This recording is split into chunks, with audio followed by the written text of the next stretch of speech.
नमस्कार। सर्वधर्म संगम के खास प्रोग्राम में आपका स्वागत है और मैं हूं आपके साथ सुमन पाल। सर्वधर्म संगम की ओर से आप सभी को नवरात्रि की हार्दिक शुभकामनाएं। इस बार नवरात्रि पर माता रानी आपकी सभी मनोकामनाएं पूर्ण करे। यदि आप चाहते हैं कि नवरात्रि पर आपके साथ कुछ भी खास हो, इसको लेकर भी आप हमसे कांटेक्ट कर सकते हैं। और आपके लिए नवरात्रि किस तरीके से शुभ होने वाली है, कौन सी राशियां इस समय में मालामाल होने वाली हैं, या कहे कि किस तरीके से विधि विधान से पूजा अर्चना कर सकते हैं, आज सब कुछ जानेंगे हम आचार्य विनोद जी के साथ। आपका बहुत स्वागत है हमारे इस खास प्रोग्राम में। जय माता दी। सभी दर्शकों को और सुमन जी आपको भी बहुत बहुत धन्यवाद करते हैं हम। और माता रानी की कृपा है कि आज सौभाग्य मिला आपसे वार्तालाप करने का। और जो भी दर्शक हमें देख पा रहे हैं, सबसे पहले हमें उनको जय माता दी की कहेंगे। जय शेरा वाली, जय माता दी। और मैं बताना चाहता हूँ, मैं विनोद आचार्य और आप सभी के बीच उपस्थित हैं। जो भी चीज़ें हम ज़रूर आज नवरात्रा के बारे में आप सभी दर्शकों से चर्चा करते हैं कि ये माता रानी का जो पर्व है, जो त्यौहार है, आखिर क्यों मनाया जाता है। क्योंकि हमारी नवरात्रियां हैं जो एक हिंदू सनातन धर्म का एक बहुत बड़ा पर्व है। और आप देखते हैं कि देखो, साल में 2 बार हम मनाते हैं, लेकिन नवरात्रियां 4 होती हैं। तो 2 तो हमारी गुप्त होती हैं और 2 ओपन होती हैं, जो हम एक अश्विनी मास में मनाते हैं और एक चैत्र मास में मनाते हैं। तो सुमन जी, बिल्कुल हम आगे चर्चा करते रहेंगे। और जैसा हम आशा करते हैं कि जो भी दर्शक हमारे साथ जुड़े हुए हमें देख पा रहे हैं, वो निरंतर हमारे साथ लगातार आप जुड़े रहेंगे, बने रहेंगे। प्रोग्राम के अंत तक हम कुछ न कुछ ऐसी चीज़ें आपके बारे में विशेष बताएंगे कि किसी भी तरह के जीवन में आपके साथ रुकावट है, परेशानी है, दिक्कतों से आप जूझ रहे हैं, अवश्य हम एक एक समाधान करते हुए आपको बताते चलेंगे। और माता रानी हर मनोकामना को आपके पूरा करेंगे। बिल्कुल दर्शकों, आचार्य विनोद जी के साथ हम आज जानेंगे कि माता रानी के जो महत्व होते हैं उसके बारे में, और इसके साथ ही कि आज के दिन क्या खास होता है। नवरात्रि का पहला दिन है और माँ दुर्गा, आखिरकार दुर्गा शब्द आया कहाँ से है, इसके बारे में जानेंगे। बहुत सुंदर सुमन जी आपने जो क्वेश्चन किया। देखिए, हमारी पौराणिक कथाएं जो हैं सुमन जी, वो अनेकों तरह की हैं, लेकिन मैं कुछ चीज़ें आपको बता देता हूँ कि क्या है। कि जैसा हम देख पा रहे हैं कि ये जो हमारा पर्व है नवरात्रि का, ये हिंदुओं के एक बहुत बड़ा एक सांस्कृतिक पर्व है। और इसको नवरात्र यानी नवरात्रियों का ही क्यों कहा गया, क्योंकि माता रानी के भी 9 रूप होते हैं और नवरात्रों का ही मनाया जाता है। तो इसमें कहा गया है कि हमारी जो त्रिमूर्ति थी, त्रिमूर्ति क्या थी, हमारे ब्रह्मा, विष्णु और महेश, ये मिलकर दुर्गा को ब्रह्मांड के रचनात्मक शक्ति और साहस का प्रतीक कहकर उनका आशीर्वाद प्राप्त किया। माता दुर्गा ने महिषासुर के खिलाफ युद्ध के लिए उपस्थित होने का निर्णय लिया और नवरात्रि के 9 दिनों तक माता दुर्गा ने महिषासुर के खिलाफ युद्ध लड़ा और महिषासुर को पराजित किया। तभी से, जब महिषासुर क्या थे, दानव थे, राक्षस थे, तो माता दुर्गा ने उनका वध किया और विजय की प्राप्ति की। तभी से नवरात्रि जो पर्व है, हमारे जितने भी मानव जीव है, ठीक है, सभी लोग निभाते। आप देखती हैं, माता नवरात्रि का पर्व ऐसा होता है कि बड़े अधार्मिक, बड़े पापी, आप देखती हैं कि बहुत से लोग ड्रिंक का सेवन करते हैं, नॉनवेज खाते हैं। आप देखती हैं 9 दिन वो बंद कर देते हैं। आखिर क्या है, कहीं ना कहीं देखिए, जो 9 दुर्गा है शक्ति के रूप में प्रकट हुई, महाशक्ति है एक, है ना। तो इस तरह माता रानी का पर्व है। और देखिए, जो भी जातक किसी भी तरह का अवगुण होता है, कष्ट होते हैं, मानवता करते हैं कि मैं माता रानी का पाठ करूंगा, माता रानी की उपासना करूंगा, माता रानी के दर्शन करने जाऊंगा। क्योंकि आप देखती हैं कि हमारे बड़े शक्तिपीठ हैं, 9 शक्तिपीठ तो हैं हम जो जानते हैं, लेकिन अभी 52 शक्तिपीठ और हैं जो सभी को नहीं मालूम होते हैं, क्योंकि इनके अनेक रूप हैं। तो ये है सुमन जी, और हम चर्चा करते रहेंगे। जी बिल्कुल। दर्शक ये जरूर जानना चाहेंगे कि नवरात्रि का पहला दिन होगा शैलपुत्री को समर्पित माता, तो फिर माता रानी को किस तरीके से भोग लगाना है, किन राशियों पर इसका असर जो है वो देखने को मिलेगा, और किस तरीके से पूजा पाठ करनी है। जी जी जी जी बिल्कुल सुमन जी, हम इसमें विस्तार से विषय से आपको बात करते हैं। देखिए, हमारे क्या है, माता रानी के जो 9 रूप दिए गए हैं, ठीक है। तो सबसे पहले हम बिल्कुल एक एक करके ना राशि पे भी चर्चा कर लेते हैं कि क्या है। सबसे पहले हम जानते हैं मेष राशि वालों जातकों के ऊपर, क्योंकि जैसा हम देख पा रहे हैं कि उस दौरान लंबे समय से चल रही जो इच्छाएं कि पूरा करने की जो व्यक्ति कोशिश कर रहे हैं मेष राशि, क्योंकि मेष राशि का जो जातक होता है थोड़ा सा अग्रेसिव होता है, थोड़ा तेज स्वभाव का होता है, बड़ा फास्ट होता है। तो हम देख पा रहे हैं कि जो ये माता रानी के दिन उपस्थित हो रहे हैं, यदि थोड़ा सा यहाँ पर ध्यान देते हुए चलते हैं तो इनके साथ बड़े शुभ प्रभाव होने वाले हैं। जैसे हम देख पा रहे हैं कि बिगड़े हुए काम, जिसकी नौकरी में रुकावट आ रही है, नौकरी में भी तरक्की होने का योग है। किसी के संतान की प्राप्ति नहीं हो रही है, संतान सुख की प्राप्ति का योग हम देख पा रहे हैं। क्योंकि अभी जो ये लास्ट अभी 29 मार्च जो गया, इसमें हम जो देख पा रहे हैं, इसमें क्या है कि जो हमारा शनि है गोचर कर रहा है 12वीं राशि में। अब 12वीं राशि किसकी होती है? गुरु की। अब जब गुरु में शनि का प्रवेश जाएगा तो कहीं ना कहीं क्या करेगा? शुभ कार्य करेगा। जो लगभग 2.5 वर्षों से व्यक्ति जूझ रहा था कि उसकी मनोकामना पूरी नहीं हो रही थी, तो ये अब इसमें हमें करना क्या है? माता रानी की कुछ उपासना करना है। जैसे क्या करना है हमें? माता रानी को लाल पुष्प चढ़ाएं। जिनके साथ प्रॉब्लम आ रही है कि नौकरी नहीं मिल पा रही है, नौकरी में तरक्की नहीं हो पा रही है, या संतान की प्राप्ति नहीं हो पा रही है, तो लाल पुष्प जरूर माता रानी को चढ़ाएं। हो सके तो एक फास्ट जरूर करें। और हम यही कहना चाहेंगे कि यदि वो निर्जला फास्ट करते हैं तो बड़ा शुभ माना गया है। पानी पी सकते हैं, नहीं चलता तो कुछ फ्रूट खा लें, है ना। अब यदि उसका भी नहीं चल सकता है तो कुछ ऐसे भी चीज़ें होती हैं कि चलो दिन भर हम नहीं खाते हैं, शाम के कुछ ना कुछ हल्का भोजन कर ले, तो ये हमारा फर्स्ट हो गया। ठीक है। और जैसा हम कहते थे ये हमारा शैलपुत्री का हो गया जी। क्योंकि जो पर्वत महाराज की पुत्री थी उनको शैलपुत्री कहा गया है। ब्रह्मचारिणी हमारी जो दूसरी माता हैं, सेकंड माता हैं, इनको ब्रह्मचारिणी कहा गया है। किसी भी चीज़ की उपासना, किसी भी चीज़ की प्रसिद्धि के लिए माना गया है जी। तो यदि हमें किसी भी चीज़ को प्रसिद्ध करना है, अभी जैसे अब देखो, यदि सभी लोगों को, अब जैसे साधु संतों की बात की जाए तो क्या करते हैं, जैसे ग्रहण होता है या माता रानी के दिन होते हैं सुमन जी, तो किसी न किसी चीज़ की प्रसिद्धि करते। प्रसिद्धि कैसे करते हैं? मंत्रों के माध्यम से। मंत्र और जो तंत्र होते हैं इनकी प्रसिद्धि की जाती है। तो ब्रह्मचारिणी के दिन दूसरे दिन प्रसिद्धि कर सकते हैं। जो एक आम व्यक्ति है वो कैसे सिद्धि कर सकते हैं? क्योंकि देखो उनके भी लग में आता है ना, मन में तरह तरह के विचार आते हैं कि हम माता रानी से ऐसी कौन सी चीज़ मांग लें कि हमारी मन्नत पूरी हो जाए। तो हम यही कहेंगे कि देखो जो प्रसिद्धि करना चाहते हैं, एक क्या करें? लाल चोला लें, एक नारियल लें, एक नींबू लें। लाल चोला, नारियल, नींबू, ठीक है। माता रानी के नाम से अपने जो घर का मंदिर है, क्योंकि देखो हर घर में दुर्गा माता का स्थान नहीं होता, फोटो तस्वीर रख लेते हैं, नहीं है तो जो भी मंदिर में जो भी आपकी इष्ट विराजमान है उन पे आप स्थापित कर दें, एक कलश बना करके रख दें, ठीक है। और अपनी मनोकामना पूर्ण कर लें, उसको करें। और एक घी का दिया जरूर जलाएं शाम टाइम, जो संध्या का समय होता है, और वो मनोकामना करें, उससे बिल्कुल मनोकामना पूर्ण हो जाएगी। बिल्कुल आचार्य जी, जिस तरीके से आप बता रहे हैं विस्तार के जरिए दर्शकों को भी काफी ज्यादा इसमें ज्ञान मिल रहा होगा, लेकिन यहाँ पर दर्शक भी जरूर ये पूछना चाह रहे होंगे कि किस तरीके से पूजा विधि करनी है, कौन सा शुभ मुहूर्त है उसके लिए? जी देखिए, बहुत सुमन जी, बहुत सुंदर आपने एक सवाल किया। देखिए क्या होता है सुमन जी, हमारे जो मुख्य मुहूर्त हैं, जैसे हम बोलते हैं, एक तो हमारा जो सर्वप्रथम मुहूर्त है 4 बजे से 6 बजे का, ये हमारा होता है ब्रह्म मुहूर्त। 6 से 8 जो हमारा होता है वो विष्णु मुहूर्त है। तो हम यही कहेंगे कि देखो दुर्गा माता की जो भी पूजा पाठ विधि आप करें, या तो आप विष्णु मुहूर्त में कर लें 6 से 8 बजे के बीच। एक हमारा अभिजीत मुहूर्त होता है जो लगभग 1 बजे से 2 बजे का होता है दोपहर के, क्योंकि देखो बहुत से ऐसी माता बहनें हैं कि जो सुबह सुबह पूजा पाठ नहीं कर पाती हैं। कोई बच्चे का स्कूल जाना है, जो गृहिणी हैं क्योंकि ऑलरेडी वो उनके हस्बैंड हैं कहीं ऑफिस जाते हैं, किसी वर्क से जाते हैं, काम करते हैं, तो यदि वो पूजा पाठ में लग जाएंगी तो घर की पूजा उनकी रखी रहेगी, क्योंकि सबसे पहले यही है कि नहीं बच्चों की और जो हमारे गृहिणी हैं उनकी पूजा कर लें, उससे बड़ी पूजा कुछ नहीं है। तो अभिजीत मुहूर्त में भी कर सकते हैं। और देखो पूजा का सामान आप जानती हैं कि बहुत ही निम्न चीज़ें होती हैं।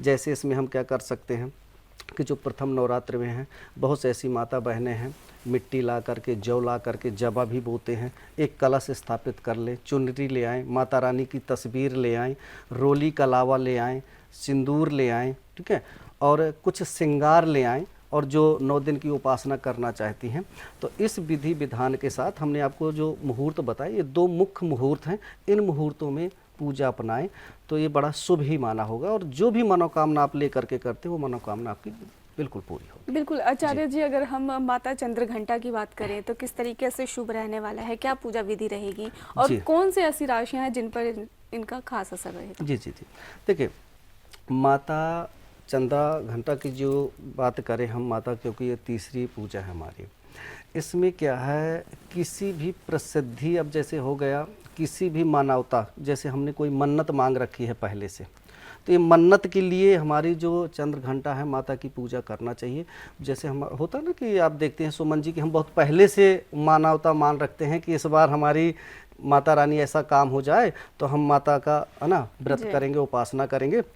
तो जो माता चंद्र घंटा की उपासना है इसको ऐसा करना है, ये तीसरे दिन की उपासना होती है।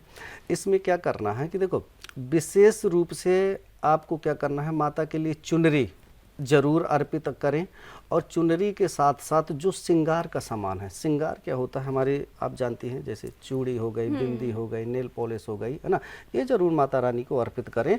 और हम इसमें यही कहेंगे कि जितना हो सके अभिजीत मुहूर्त में इसका पूजा करें। अभिजीत जी। मुहूर्त हमारा जो दोपहर का है जी। ये करिए, उससे बिल्कुल माता रानी की कृपा होगी। और जैसे अभी हमने मेष राशि के बारे में बताया, इसी तरह क्या है, जैसे अब हम दूसरी राशि लेते हैं जो वृषभ राशि वालों, तो जो वृषभ राशि वाले के जातक हैं नवरात्रि का समय शुभ और सकारात्मक रहने वाला है, क्योंकि माता दुर्गा की कृपा से जीवन में सुख समृद्धि और सफलता मिलने की संपूर्ण संभावना है। अब इसके शुभ प्रभाव क्या है हम देख लेते हैं कि देखिए क्या है, धन की प्राप्ति, संपत्ति में वृद्धि एवं आर्थिक स्थिति में सुधार होने की संभावना है, और कार्य क्षेत्र में सफलता और तरक्की मिलने का योग बना हुआ है।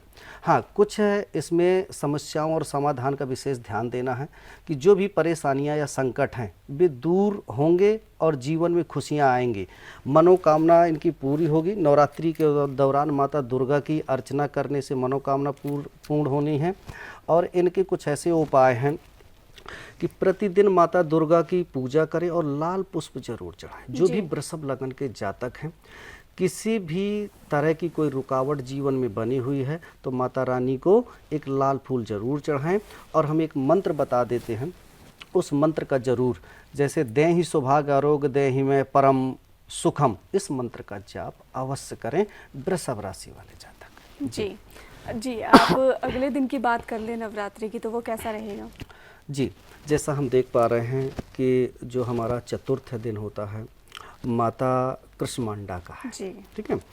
तो कहीं ना कहीं क्या है, जो हमारी माता कृष्मांडा हैं, ठीक है, ये भी बहुत ही शुभ दिन माना गया है, क्योंकि कृष्मांडा की जो पूजा की जाती है वो ब्रह्मांड को रचने वाली देवी मानी जाती हैं। जी सुमन जी, जी। इनको कहा गया है कि जब ब्रह्मांड की उत्पत्ति हुई तो माता कृष्मांडा का ही सारा योगदान था, क्योंकि इनके ही संनिग्ध में ब्रह्मांड की उत्पत्ति हुई। तो अब देखो इसकी पूजा पाठ के लिए क्या करना है। अब जैसे क्या है, किसी भी व्यक्ति के परिवार का विकास नहीं हो रहा, रुकावट हो रही है। अब देखो रुकावट कैसे हो रही, कार्य क्षेत्र से लेकर के हो रही है, जन जीवन में संतान की उत्पत्ति नहीं हो रही। बहुत ऐसे भी परिवार हैं, आप देख पा रहे हैं कि बड़ा सीमित परिवार है, वो इच्छाएं रखते हैं कि हमारी बेटी है एक पुत्र हो जाए, पुत्र है हमारी एक बेटी हो जाए। तो कृष्मांडा की पूजा उपासना जरूर करें। इसमें क्या करना है, इसमें तो विशेष एक फल की पूजा करना चाहिए, उपासना करना चाहिए। जैसे आप नारियल एक अर्पित कर सकते हैं, नींबू में एक लौंग चढ़ा सकते हैं, पान बतासा आप रख सकते हैं पूजा के दौरान। और आप मानता माने, अब जैसे आपको पुत्र प्राप्ति चाहिए तो जो आप पान बतासा चढ़ा रहे हैं ना, जिस व्यक्ति के लिए ज़रूरत है उसको आप चढ़ा हुआ माता रानी का कृष्मांडा का आप प्रसाद, चाहे बतासा है पान है, ज़रूर आप उसको खिला दें। तो उससे क्या होता है कि हमारी संतान की उत्पत्ति होती है और माता रानी की पूर्ण कृपा बन जाती है। बिल्कुल। आचार्य विनोद जी, हमने कई बार देखा है कि दर्शक काफ़ी ज़्यादा परेशान रहते हैं, कई डॉक्टरों के पास भी जाते हैं लेकिन उपचार नहीं मिल पाता है। तो एक तरीका आपने बताया, इसके अलावा भी जो सभी राशियों के लोग कर सके, ऐसा कोई तरीका है जो जिनके संतान नहीं हो रही उन्हें संतान की प्राप्ति हो सके? जी बिल्कुल। हम देखो पहली बात तो आपको बोलना चाहेंगे क्या है सुमन जी, कि जैसे हमने भी देखा है कि हमारा जो ग्रह नक्षत्र है इसका भी बहुत बड़ा इम्पैक्ट पड़ता है। जैसे हमारा पंचम भाव है वो पीड़ित हो जाता है और हम कुछ ऐसे आपको बहुत ईजी उपाय देते हैं कि बिल्कुल माता रानी की कृपा होगी और बिल्कुल उससे सफलता मिलेगी। इसमें क्या करना है, आप पान के 5 पत्ते लेना है और कपूर के 11 टुकड़े लेना है, ठीक है। और हवन सामग्री पान के 5 पत्ते और कपूर के 11 टुकड़े, ठीक है। और उसमें थोड़ा सा हवन सामग्री लेना है और एक हम आपको मंत्र बता देते हैं, वो 11 दिन तक, वो सॉरी 11 नहीं 9 दिन तक, माता रानी के 9 दिन, यदि आप देखो 8 दिन की भी कोई 8 दिन की मनाते है, कोई 9 दिन की मनाते हैं, तो 9 दिन तक एक माला डेली हवन करना है। तो उसका जिसको उपलब्धि नहीं हो पा रही, संतान की प्राप्ति नहीं हो पा रही है, मंत्र आप नोट कर सकते हैं, हम आपको बता देते हैं। सर्वा बाधा विनर मुक्तो धन धान सुतान्विता मनुष्य मत प्रसादेन भविष्यति न संशय। सुमन जी, जो भी जातक इस मंत्र का जप करता है, हवन करता है और एक माला यानी 108 बार हमें उसकी आहुति देनी है, ठीक है। सर्वा बाधा विनर मुक्तो धन धान सुतान्विता मनुष्य मत प्रसादेन भविष्यति न संशय। इस मंत्र का जप करें, बिल्कुल माता रानी की कृपा होगी और 90 दिन के अंदर माता रानी उसका फल दे देते हैं जी। तो बिल्कुल दर्शकों, स्कंद माता आपके लिए क्या शुभ लेकर आ रहे हैं इस बार चैत्र नवरात्रि में। और ये भी कहा जा रहा है कि इस बार की नवरात्रि जो है वो 8 दिनों की है। तो फिर 8 दिनों की नवरात्रि में आपकी राशियों पर क्या असर पड़ने वाला है, इसके बारे में हम बता रहे हैं, लेकिन उससे पहले जान लेते हैं स्कंद माता के बारे में। जी पंडित जी जी जी जी जी देखिए, स्कंद माता क्या है, ये हमारी जो 5वें दिन की माता है। स्कंद माता का पूजा विधान जो होता है भगवान कार्तिकेय की माता है, ठीक है। ये मतलब भगवान कार्तिकेय की ही माता है, ठीक है। तो अब इसमें क्या है कि देखिए, हम इसके लिए बहुत है ना विशेष विधि नहीं है, बहुत ही इजी तरीके से है। इसमें क्या कर सकते हैं हम कि देखो, माता रानी का जो मुख्य पूजा अर्चना है, इसमें देखो किसी भी मनोकामना को हम लेकर के चलते हैं। इसमें तो देखो आप कुछ नहीं, एक दिया ही जलाना प्रारंभ कर दीजिए माता रानी की, क्योंकि देखो माता एक ऐसी होती है कि माँ किसी की शत्रु ही नहीं होती है। माता के लिए तो क्या है कि देखो सब प्रिय हैं। कोई भी बच्चा हो, कोई पागल भी बच्चा है माँ के लिए तो भी उसके लिए सर्वश्रेष्ठ है, क्योंकि माँ ने उसको जन्म दिया है, ठीक है। तो इसके लिए क्या है, सिर्फ माता जी के लिए एक शाम के दिया जरूर जलाएं और देसी घी का, ठीक है। और साथ में क्या है कि थोड़ा सा किसी भी तरह का आप किसी फल का भोग लगा दें या किसी प्रसाद ड्राई फ्रूट का भोग लगा दें, लेकिन भोग लगाना इसमें जरूर है इस माता रानी के लिए, और जो भी आपकी मनोकामना हो संपूर्ण होगी जी। अगर राशियों की बात कर ले आचार्य जी, तो किन राशियों पर खास असर होने वाला है? देखिए, इसमें जैसा अभी हम देख पा रहे हैं क्या है कि जो हम प्रेजेंट की स्थिति देख पा रहे हैं कि जो शनि का परिवर्तन जा रहा है, ये कहाँ जाएगा, हमारा मीन राशि में। तो अभी हमारा इस नवरात्रियों में देखिए कुछ ऐसा हम देख पा रहे हैं कि जो मीन राशि के जातक हैं उन पे कुछ ना कुछ अधिक प्रभाव होने वाला है। तो जो भी मीन राशि के जातक हैं वो ज़रूर क्या करें, माता रानी की उपासना करें और थोड़ा सा दर्शन करें माता रानी के, और माता रानी को चोला चढ़ाएं, क्योंकि मीन राशि के जातकों को क्या दिक्कत होने वाली है, क्योंकि शनि का प्रवेश है। शनि क्या करता है, किसी भी चीज़ को स्लो करता है।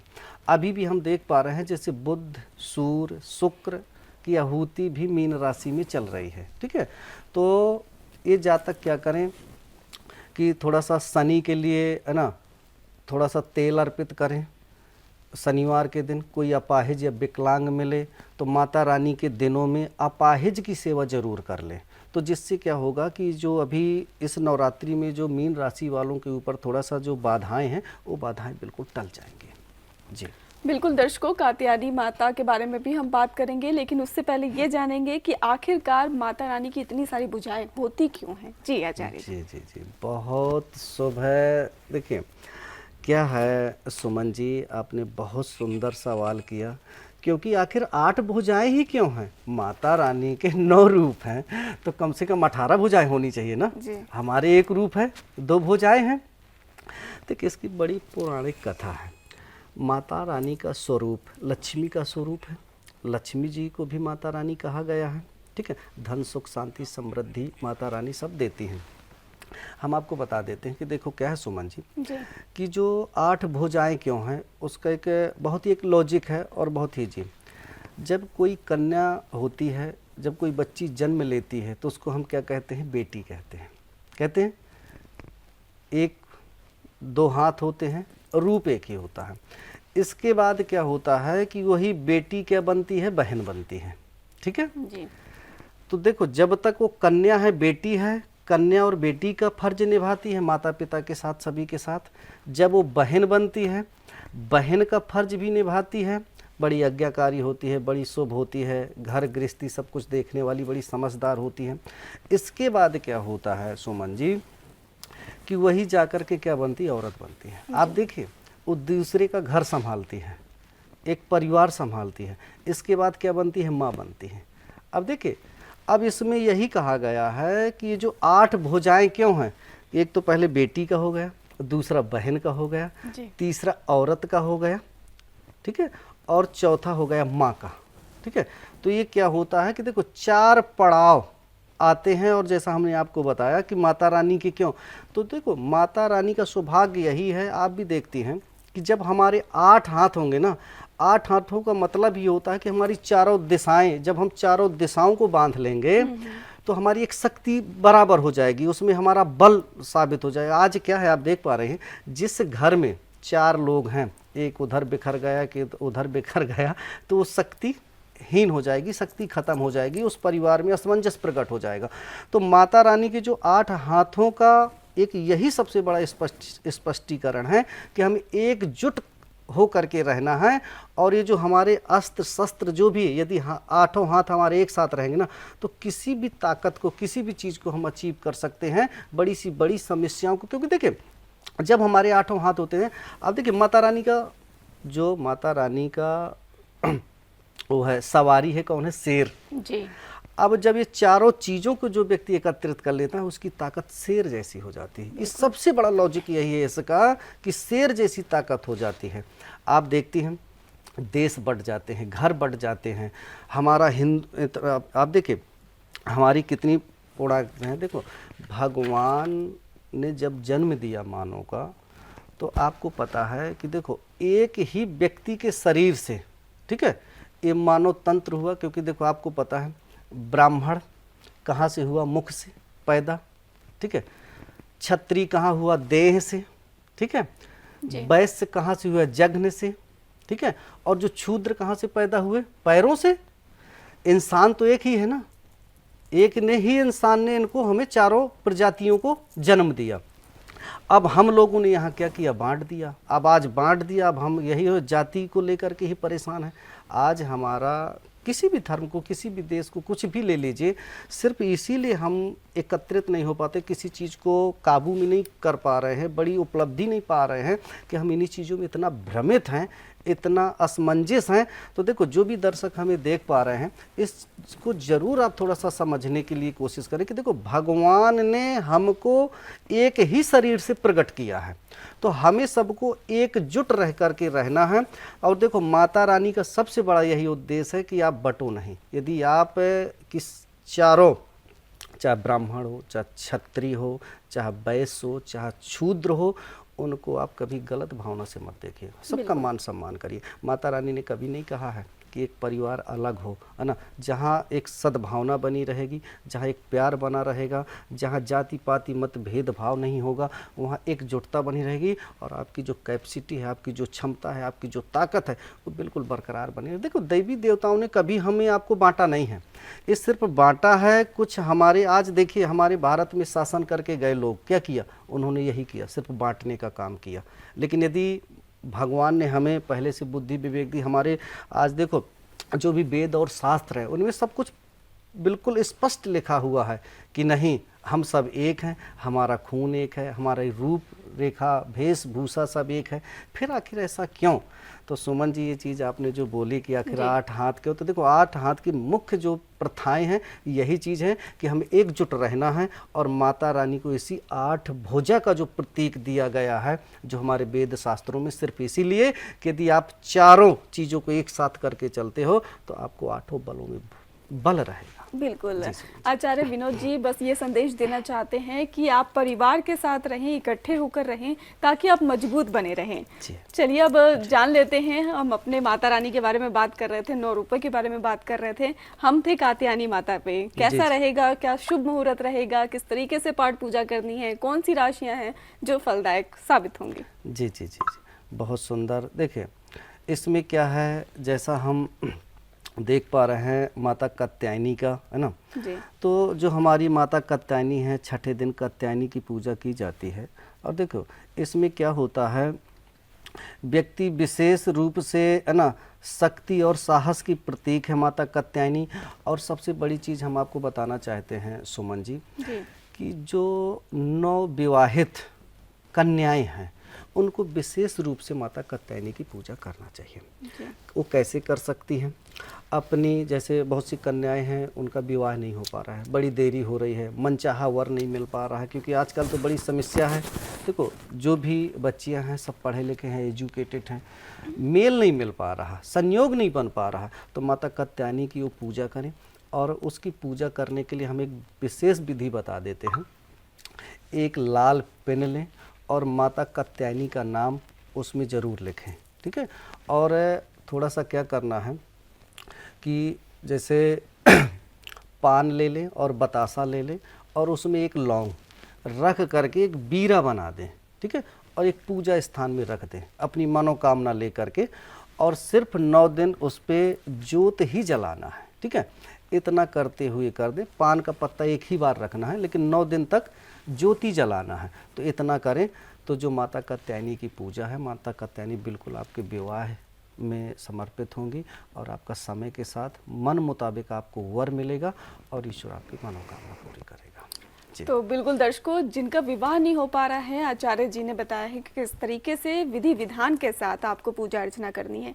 और ये भी आपको बता दें कि हम लगातार माता रानी पर बात कर रहे हैं और ये भी जानने की कोशिश कर रहे हैं कि किन राशियों पर इसका असर जो है वो शुभ देखने को मिलेगा।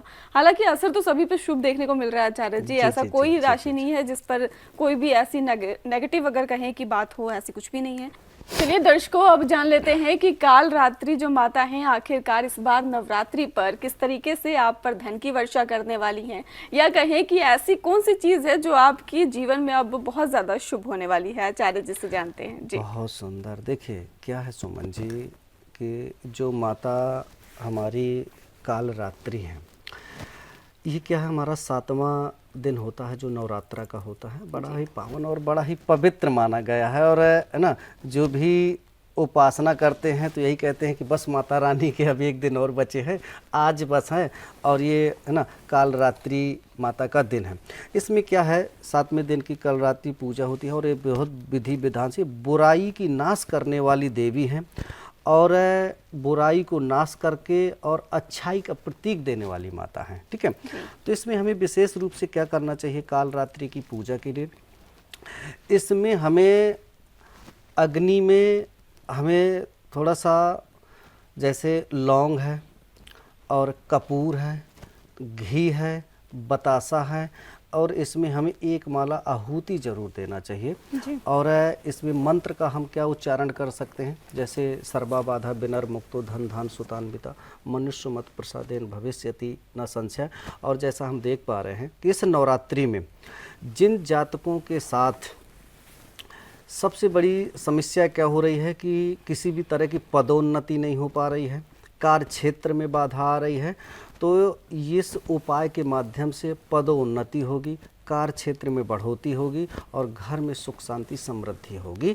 तो ये चीज़ें बनी हुई हैं सुमन जी। जी बिल्कुल, जिस तरीके से हम लगातार बात कर रहे थे माता रानी की पूजा जी, विधान पे, तो इनके बारे में भी जानना चाहेंगे कि इस दिन पूजा विधि जो है वो किस तरीके से रहेगी। ठीक है, इसके लिए जैसा हम देख पा रहे हैं जो काल रात्रि की पूजा है, इसमें क्या है कि क्या होता है सुमन जी, कि हमारे और देवताओं के बीच में क्या होता है, अग्नि देवता होता है, ठीक है। इसमें क्या करना है, जैसे हमने आपको बताया कि इसमें हमें हवन के माध्यम से, ठीक है, प्रवाह करना है, इसमें आहुति देना है। तो इसमें क्या करना है, जो हमने आपको बताया अभिजीत मुहूर्त को हम ले लेते हैं कि दोपहर के समय इसमें अभिजीत मुहूर्त में ही आहुति देना है। जो हमने आपको बताया कि थोड़ा हवन सामग्री लेना है, थोड़ा सा क्या बोलते हैं, कपूर लेना है, लौंग लेना है और थोड़ा सा बतासा उसमें ज़रूर मिलाना है और घी में मिला करके और आप 108 आहुति दीजिए। और जो हमने आपको मंत्र बताया इसके लिए, ओम सर्वा बाधा विनर्मुक्तो धन धान सुतान्विता मनुष्य मत प्रसादेन भविष्यति न संशय करके सिर्फ 108 आहुति दे दीजिए, बिल्कुल आपकी मनोकामना संपूर्ण हो जाएगी। जी जी, अगर दर्शक चाहते हैं कि धन जो है उनके पास नहीं रुकता है, कई बार ऐसा सुनने को मिलता है हमें, दर्शक ये कहते हैं कि भाई देखो पैसा तो हम कमाते हैं लेकिन वो हमारे पास टिक नहीं पाता है, तो इसका क्या कारण रह सकते हैं? बहुत सुंदर। देखिए क्या होता है, हम आपको बता देते हैं सुमन जी कि अधिकतर ये समस्याएं आती हैं और सुनने को मिलता है, बहुत से दर्शक ये क्वेश्चन पूछते हैं कि आखिर गुरुजी ऐसा क्यों, कि क्या मेरा जीवन इसी में निकल जाएगा, मैं सिर्फ कमाता ही रहूँगा, कुछ बचा नहीं कर पाऊँगा, कुछ बचत नहीं कर पाऊँगा, क्योंकि बचत ही विकास है, जब तक बचत नहीं तब तक विकास नहीं। तो देखो इस नवरात्र में माता रानी की कृपा होने वाली है और धन वर्षा के लिए हम आपको बता देते हैं क्या कर सकते हैं। एक आप नारियल लीजिए, नारियल में एक आप छिद्र करिए, ठीक है, और जो अंदर का गोला होता है उसको थोड़ा सा निकालने की कोशिश करें, जितना वो निकाल सके। उसमें क्या करना है आपको, थोड़ा सा आटा, थोड़ा सा चीनी और थोड़ा सा घी मिला करके तीनों चीज़ का मिश्रण बनाकर उस नारियल में डालें और एक तांबे का सिक्का ज़रूर आप डालें। आपके नज़दीक कोई पार्क हो, कोई खाली जगह हो, वहाँ पर थोड़ा सा गड्ढा खोदें और गड्ढा खोद करके और थोड़ा सा छेद उसमें ज़रूर रखना और वहाँ पर ज़रूर आप दबा दीजिए। इससे क्या होता है सुमन जी कि देखिए हम यज्ञ कर नहीं सकते हैं, हम कोई बहुत बड़ा पूजा पाठ का आयोजन कर नहीं सकते हैं, क्योंकि आप भी समझ सकती हैं उसमें बहुत लंबे खर्च होते हैं, तो हर व्यक्ति नहीं कर सकता है। तो क्या होता है कि जो हमारे जीव जंतु होते हैं, सूक्ष्म जीव जंतु होते हैं, जैसे चींटियां होती हैं, आप देखते हैं चींटियों की बहुत पुरानी कथा है, बहुत सुंदर, कि यदि हम चींटियों को भोज करा देते हैं, हमारा अंश वो खा लेती ना, तो एक यज्ञ के बराबर हो जाते, क्योंकि वहाँ पे हजारों चींटियां हो सकती हैं, लाखों चींटियां हो सकती हैं, करोड़ों हो सकती हैं, ठीक है। तो उससे क्या होता है कि कभी भी व्यक्ति के जीवन में धन की कमी नहीं होती है और इस नवरात्र में किसी भी दिन आप कर सकते हैं। ये बहुत ही शुभ संयोग बन रहा है माता रानी की कृपा से, तो इतना जरूर करें, धन की कभी कमी नहीं। जी आचार्य विनोद जी, अब हम जानना चाहेंगे कि महागौरी का दिन है जी, तो कैसा रहेगा और पूजा पाठ की विधि किस तरीके से रहेगी? जी जी जी देखिए सुमन जी, ये क्या है, नवरात्रि के 8वें दिन का महागौरी की पूजा होती है, जो पवित्रता और शांति की देवी कहा गया। जी, पवित्रता आप समझ ही सकती हैं कि देखो पवित्रता का मतलब यही है कि हमें अपने आप को पवित्र करना है, अपने आप को साफ स्वच्छ करना है, कि जो हमारे अवगुण हैं, कभी भूले भटके किसी भी तरह से हमसे अवगुण प्रकट हुआ है, तो उस अवगुण को हमें त्याग करना है और हमें एक सच्चाई के मार्ग पर चलना है, सत्यता के मार्ग पर चलना है। अपने अंदर हमें उस दिन क्या करना है, निखार लाना है, कि अब हमें एक प्रतिज्ञा लेनी है कि हे माता रानी, हे दुर्गा माता, कि जो हमसे अभी तक भूल चूक हुई, आज तक के लिए हुई, लेकिन आज हम इस चीज़ को प्रण लेते हैं कि हमें बिल्कुल सत्य के मार्ग पर चलना है और हमें जितना हो सके हमें अच्छाइयाँ ही करना है, किसी के भी साथ हो। और इसमें देखिए किसी भी चीज़ का त्याग करना और एक अच्छी चीज़ का ग्रहण करना, तो ये माता रानी का 8वां दिन होता है। क्योंकि देख पा रही हैं कि जो महागौरी का दिन है, जैसा हमने आपको बताया कि पवित्रता और शांति का है, तो जीवन में इतनी शांति मिलती है, इतना सुकून मिलता है। और इसमें सिर्फ क्या करना है कि आप भोज जरूर कराएं कन्याओं का। आप किसी भी तरह का फल फूल, खीर बना सकती हैं, पूड़ी बना सकती हैं, चना का भी भोग आप निकाल सकती हैं। तो इसमें कन्याओं का भोज करवाना आपको माता गौरी के दिन बहुत ज़रूरी है। तो इसमें जितना हो सके कन्याओं की आप सेवा कर लें। जो छोटी कन्याएं होती हैं हमारी 12 साल तक की, है ना, वो ही शुभ मानी गई हैं। तो ये करना चाहिए, जिससे माता गौरी हर तरह से प्रसन्न होती है। बिल्कुल आचार्य जी, बहुत अच्छी बातें आप बता रहे हैं और दर्शकों को काफ़ी इसका लाभ भी मिलेगा।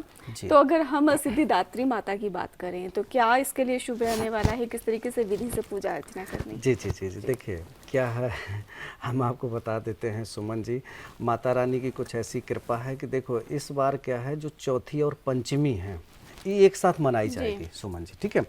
तो यहाँ पे 8वें दिन ही समाप्त हो जाएंगी, लेकिन फिर भी हम 8वें दिन जो है ना सिद्धार्थी माता हैं, इनकी हम उपासना अर्चना कर सकते हैं। इसमें क्या है, 9वें दिन हम है ना सिद्धिदात्री की पूजा की जाती है और जो सभी प्रकार की सिद्धियों को प्रदान करने वाली देवी मानी जाती है। सभी प्रकार की सिद्धियां, किसी भी तरह की कोई प्रसिद्धि आपको करना है, कोई भी किसी भी तरह की कोई मनोकामना है इसमें क्या करना है हमें सुमन जी, कि बहुत ईजी चीज़ है।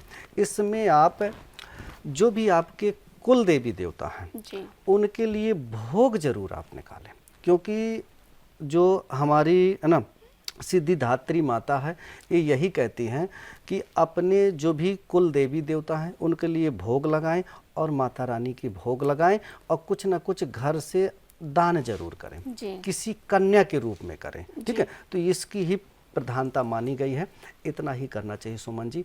इससे किसी भी तरह का कोई कष्ट है, किसी भी तरह की कोई तकलीफ है, माता रानी उसको बिल्कुल संपूर्ण करती हैं। बिल्कुल। और जो भी दर्शक हमारे साथ देख रहे हैं, हम माता रानी से कामना करते हैं कि किसी भी तरह का आपके ऊपर कोई कष्ट है, किसी भी तरह का कोई आपके ऊपर दुख है, तो माता रानी जरूर आपकी मनोकामना संपूर्ण करेंगी। आप बिल्कुल हमारे साथ सुदर्शन सर्वधर्म संगम के साथ आप जुड़े रहें और हम यही कामना करते हैं। हमेशा हम आपके साथ आते रहेंगे, आपको बताते रहेंगे जो भी चीज़ें, और किसी भी तरह का कोई प्रश्न है तो आप हमें है ना सर्वधर्म संगम के माध्यम से, यूट्यूब के माध्यम से भी आप हमें अपना मैसेज डाल सकते हैं, ज़रूर हम आपकी मदद करेंगे। बिल्कुल। आचार्य विनोद जी, मैं और आगे आपसे पूछना चाहूँगी, अभी समाप्ति की ओर नहीं है हम। जी जी जी। ये मैं पूछना चाहूँगी आपसे, जिस तरीके से बिजनेस की बात कर ले हम, तो जी। इस बार नवरात्रि पर बिजनेस अगर कोई शुरू करना चाह रहा है, क्योंकि माता रानी को मानने वाले भक्तों की कमी नहीं है, जी, चाह जी। रहे हैं कि नवरात्रि के समय में हम अपना नया कारोबार शुरू करते हैं, तो वो किस तरीके से रहने वाला है? बहुत सुंदर। देखिए, हम यही कहना चाहेंगे कि देखो, जो भी दर्शक, क्या होता है, हमारी जो माता रानी के 9 दिन होते हैं ये बहुत ही शुभ माने गए हैं और बहुत ही पवित्र माने गए हैं। चाहे हम घर प्रवेश के लिए कह सकते हैं, यात्रा के लिए भी कह सकते हैं, किसी नए काम की शुरुआत के लिए कह सकते हैं, किसी प्रसिद्धि के लिए कह सकते हैं। तो क्या है कि यदि कोई भी दर्शक दुकान डालना चाहते हैं, अपनी फैक्ट्री डालना चाहते हैं, किसी भी नए काम की शुरुआत करना चाहते हैं, तो आप क्या कर सकते हैं, इन 9 दिन में किसी भी दिन आप क्या करें कि लौंग लेना है, कपूर लेना है, ठीक है, और अमलतास या टेसू आप जानते होंगे, और नहीं जानते हैं तो आप पीला फूल जरूर जानते होंगे, और उसमें थोड़ा सा क्या करना है, हवन सामग्री मिलाना है, ठीक है। इतना मिला करके और आप 108 बार आहुति जरूर दीजिए, और मंत्र आपको क्या बोलना है, सर्वाबाधा विनर्मुक्तो धन धान सुतान्विता मनुष्य मत प्रसादेन भविष्यति न संशय। हम एक बार पुनः फिर बता देते हैं कि आपको लौंग लेना है, कितनी 8 लौंग लेना है, और आपको 11 कपूर के टुकड़े लेना है, ठीक है, और अमलतास लेना है, टेसू, यदि ये चीज़ नहीं है तो आप पीले पुष्प भी ले सकते हैं, और थोड़ा सा हवन सामग्री मिला करके, उसमें घी मिला करके, और आप 108 आहुति जरूर दीजिए और इस मंत्र का आप उच्चारण कीजिए। तो आपके व्यवसाय जो आप शुरुआत करोगे, किसी भी तरह का आप धंधा शुरू करते हैं, व्यवसाय शुरू करते हैं, फैक्ट्री शुरू करते हैं, किसी चीज़ की नई शुरुआत करते हैं, कभी भी आपके जीवन में रुकावट नहीं आएगी, वो काम आपका रनिंग होता चला जाएगा, क्योंकि चैलेंजेस जो आते हैं शुरुआत में ही आते हैं, तो इन चैलेंजों को बिल्कुल आप पार करते हुए चले जाएंगे। माता रानी की कृपा आपके ऊपर अवश्य बरसेगी। बिल्कुल। आचार्य विनोद जी, हमने कई बार देखा है, कई घरों में कलेश देखने को मिलता है कि बहुत ज़्यादा कलेश हो रहा है, बच्चे जो हैं वो अपने घर वालों की बात नहीं मान रहे हैं और इधर उधर भटक रहे हैं, रोज़गार नहीं करना चाहते हैं, तो इसका उपाय क्या हो सकता है इस नवरात्रि पर? देखिए सुमन जी, क्या कर सकते हैं, जो भी माता पिता अपनी संतान से लेकर के पीड़ित है, परेशान है, घर में सुख शांति नहीं है, समृद्धि नहीं है, छोटी छोटी चीज़ों को लेकर के उलझन है। समस्या क्या होती है सुमन जी, कि माता पिता बच्चे की परवरिश करते हैं, उनको एक बहुत बड़ी आस होती है कि मेरा बेटा पढ़ लिख करके कल के दिन हमें भी कुछ सपोर्ट करेगा, मदद करेगा, कुछ नहीं करेगा तो अपने जीवन को ही ये कम से कम बना लेगा। तो इसके लिए हम क्या कर सकते हैं कि लौंग, कपूर और अनार, इसमें क्या करना है, हमें 11 लौंग लेना है, 21 टुकड़े हमें कपूर के लेना है, और अनार के कुछ दाने हमें लेना है, ठीक है, और थोड़ा सा हवन सामग्री लेना है। इसमें 5 माला आप क्या करें, सर्वाबाधा विनर्मुक्तो धन धान सुतान्विता मनुष्य मत प्रसादेन भविष्यति न संशय, इस मंत्र का उच्चारण करते हुए 5 माला आहुति आप जरूर दीजिए। आप खुद कहेंगे कि नहीं माता रानी की कृपा हुई, और 1 महीने के अंदर ही हमारे घर में सुख शांति समृद्धि। और देखिए, जो आपका बच्चा भी यदि कुछ कर नहीं पा रहा, आगे नहीं बढ़ पा रहा, घर में ही पड़ा रहता है, उसके मन में अपने आप उद्भव आएगा कि नहीं मुझे कुछ करना चाहिए, मुझे कुछ करके खाना चाहिए। तो माता रानी की देखो एक बहुत बड़ी अपार कृपा होती है। ये छोटे छोटे उपायों से ही हम अपने जीवन को बेहतर बना सकते हैं। और ये जो नवरात्र होते हैं, नवरात्र का यही मतलब है एक शक्तिपीठ, कि व्यक्ति के जीवन में जो भी अवगुण है उसमें शक्ति में बदलना। जैसे हमने आपको अभी पीछे बताया कि जो 8 भुजाओं की बात, तो वही चीज़ें होती हैं। माता रानी क्या है, एक शक्ति है, ठीक है। तो उस शक्ति का क्या होता है कि जो हम पूजा अर्चना करते हैं वो हमारे जीवन में प्रवाह होने लगती है। ये चीज़ें हैं सुमन जी। जी आचार्य विनोद जी, लगातार हमने ये भी देखा है कि जो मांगलिक दोष होता है, क्या कारण होता है मांगलिक दोष जो शादी करने में बोलते हैं कि कठिनाइयों का सामना करना पड़ रहा है, शादी का मेल नहीं हो पा रहा है, तो इसको खत्म कैसे किया जा सकता है, इसके लिए क्या उपाय? बहुत सुंदर सुमन जी, बहुत सुंदर सुमन जी। अब देखिए, हम बात ही कर लेते हैं मंगल क्या है। आप देख पा रहे हैं कि देखो, मंगल की एक शक्ति, मंगल एक अग्रेसिव है, मंगल एक ऊर्जा है, ठीक है, मंगल एक जमीन है, ठीक है, भूमि पुत्र भी मंगल को कहा गया है, ठीक है।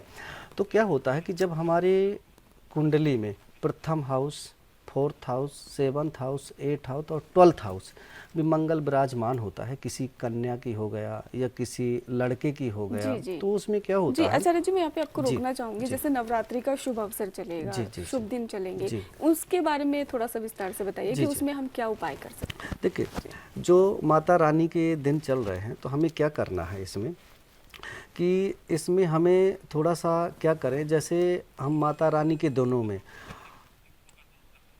ओम क्राम क्रीम क्रोम सहा भौमाय मंत्र का जप करें, और हम माता रानी के लिए एक दिया जरूर जलाएं, ठीक है। तो इससे किसी भी तरह का यदि मंगल से समस्या है, किसी विवाह को लेकर के, किसी कन्या के या किसी भी लड़की की कुंडली में, लड़के की कुंडली में दिक्कत आ रही है, तो उससे बिल्कुल होगा। लेकिन ओम क्राम क्रीम क्रोम सहा भौमाय नमः का जप करना है और उसकी आहुति जरूर देना है। 11 आहुति ही दे लें, उसी से आपका कल्याण हो जाएगा। जी बिल्कुल बिल्कुल आचार्य जी, अगर हम कहें कि हमें नए वस्त्र खरीदने चाहिए या फिर नए चीज़ें जो हैं वो खरीदनी चाहिए, तो क्या माता रानी के दिन के हिसाब से ही उस दिन वस्त्र खरीदने चाहिए?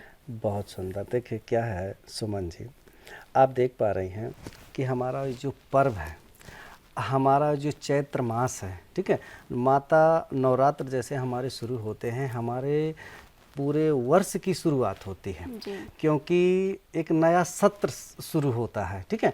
आप देखते हैं हमारे, है ना, पहले पौराणिक कथाओं में भी आपने देखा होगा कि हम चैत्र से ही प्रथम मास मानते हैं, लेकिन अब आप अंग्रेजी तरीकों में आप देखती हैं वो सब कुछ उल्टा सीधा। लेकिन देखिए, कहावत नहीं है कि देखो साइंस भी इस चीज़ में फेल हो रहा है। आप देख पा रहे होंगे कि देखिए, यहाँ पर बजट पास होगा तो मार्च होता है कि नहीं, और क्लोजिंग होगी तो मार्च, फिर सब अप्रैल से ही शुरुआत होती। तो लगभग सारी चीज़ आती वही है, क्योंकि जो हमारी सिद्धांतिक क्रियाएं हैं, जो भी वेद शास्त्रों की, इसको कोई काट नहीं सकता है। अब देखो, ये हम क्या कर सकते हैं कि सर्वप्रथम हम क्या कर सकते हैं, जैसे आपने हमें सवाल किया कि इसमें हम क्या ले सकते हैं, क्या नहीं ले सकते हैं। देखिए, माता रानी के दिन शुभ होते ही हम किसी भी चीज़ को परचेज कर सकते हैं। हम वस्त्र खरीद सकते हैं, हम गाड़ी घोड़ा खरीद सकते हैं, न्यू मकान में हम जा सकते हैं, किसी मकान की हम रजिस्ट्री करवा सकते हैं, ठीक है। तो ये माता रानी किसी भी न्यू काम के लिए बिल्कुल हम इस नए सत्र से शुरुआत कर सकते हैं, और जो भी इस नवरात्रि में करता है उसमें हर मनोकामना संपूर्ण होती है, किसी भी तरह का उसमें व्यवधान उत्पन्न नहीं होता। सबसे बड़ी प्राथमिकता यही है कि उसमें कोई व्यवधान नहीं होगा। कि देखो, व्यक्तियों को सबसे ज़्यादा डर क्या रहता है सुमन जी, कि आखिर हम ये चीज़ कर रहे हैं तो कहीं ऐसा ना हो कि हमारा लॉस ना हो जाए। जी तो इसमें क्या होता है कि आपका लॉस नहीं होगा, यदि प्रॉफिट नहीं होगा तो लॉस तो होगा ही नहीं। जी ये सबसे बड़ी प्रसिद्धि है माता रानी के बिल्कुल दिनों में। बिल्कुल। जी। तो माता रानी इस बार बहुत ज़्यादा शुभ दिन लेकर आ रही हैं, नवरात्रि शुभ अवसर है इस समय। और इसी के साथ ही दर्शकों, अगर आप और भी कुछ जानना चाहेंगे तो उसके बारे में भी हम बात करेंगे। लेकिन आचार्य जी, हम अब बस आपसे विदा लेने से पहले यही जानना चाहेंगे कि दर्शकों को आप आखिर में क्या संदेश देंगे। देखिए सुमन जी, हम प्रत्येक दर्शकों से जो भी दर्शक हमें देख पा रहे हैं, सबसे पहले हम उनको यही बोलना चाहते हैं कि सबसे पहले तो देखिए, जो भी ये माता रानी के दिन है, हमें किसी न किसी एक चीज़ का त्याग जरूर करना है। सबसे पहले तो हम यही कहना चाहेंगे कि जो आज हमारा मानव जीवन, हमारी एक जो सोच है, उसको हमें बदलना है। प्रत्येक नागरिक को महत्व देना है। प्रत्येक देवी देवताओं पे जो भी व्यक्ति जहाँ आस्था रखता है, हर व्यक्ति की श्रद्धा अपनी होती है। जो जहाँ रख रहा है उसको रखने दीजिए। हमें किसी भी तरह का मतभेद भाव नहीं करना चाहिए। और जो भी दर्शक हमें देख पा रहे हैं, तो हम यही एक सलाह देना चाहेंगे कि हर व्यक्ति की स्वतंत्रता है, और हमारे जो संविधान में भी है, हर व्यक्ति को स्वतंत्र कहा गया। तो किसी की आज़ादी में हमारा हस्तक्षेप करना, हम अपने आप को ही कमज़ोर समझेंगे। तो आप अपना मान सम्मान बिल्कुल बनाए रखें। जो जहाँ जा रहा है वो अपने लिए बिल्कुल सर्वश्रेष्ठ है। हमें अपनी महत्वाकांक्षाएं बस यही देना है कि ये भी मानव हैं, हम भी मानव हैं, हम सब एक हैं। तो हमें एकजुट रहना है, और हमारे इस पावन पर्व की जो प्राथमिकताएं हैं उनको बिल्कुल पवित्र करें, और हर फेस्टिवल को महत्व दें। हम अपने बच्चों को भी बताएं कि आखिर ये क्यों मनाया जाता है, उनको उत्साह दें कि नहीं, माता रानी की कृपा ऐसी होती है, फलाना पर्व आता है तो ऐसा होता है। तो ये ज़रूर आप थोड़ी छोटी चीज़ें आप ज़रूर ध्यान दें कि जो हमारी आने वाली पीढ़ियां हैं, इनको भी हमें ये चीज़ देना है कि जिससे सारी जो हमारी परंपराएं हैं वो लुप्त ना हो, वो बिल्कुल हमारी दीर्घायु के लिए चलती रहे। सभी दर्शकों को हम बहुत बहुत धन्यवाद, और माता रानी की कृपा से बिल्कुल आप सभी को है ना, अब माता रानी की कृपा से हम स्वयं है ना आपको आशीर्वाद माता रानी प्रदान करें, किसी भी तरह की मनोकामना हो संपूर्ण करें। जय माता दी, जय श्री राम, जय श्री राधे, जय श्री कृष्ण। नमस्कार सुमन जी। जय श्री राम। तो आपका बहुत बहुत शुक्रिया हमारे साथ जुड़ने के लिए और हमारे दर्शकों को इतनी सारी खास बातें बताने के लिए। धन्यवाद। जय माता दी, जय माता।